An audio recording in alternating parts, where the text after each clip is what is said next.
Hola chiquillos de YouTube, hoy estamos con un nuevo tutorial de cómo poner la calculadora de Lollipop en nuestro Android. Lo primero que hay que tener es un launcher, si es que quieren, por preferencia no un launcher, yo pienso que todos ya lo tienen. Ya. Para un launcher que se pueden cambiar los iconos, ¿no? Por ejemplo, digamos Gmail, editar. Pues se puede poner otro, ¿no? Pues, así ven.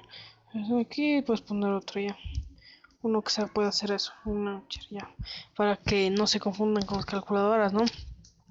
Después de tener habilitada la conexión Wi-Fi y abriremos la Play Store.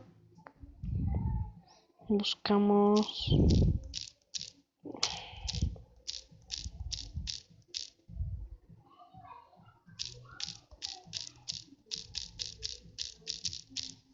calculadora Lollipop.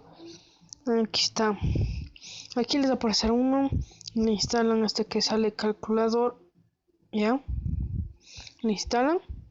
Yo como ya lo tengo instalado, le saldrá 2. Así que con la calculadora que he tenido antes, yo le he hecho esto, verán. Bueno, seguridad le he puesto que se haga como así para que se mezclen entre las aplicaciones.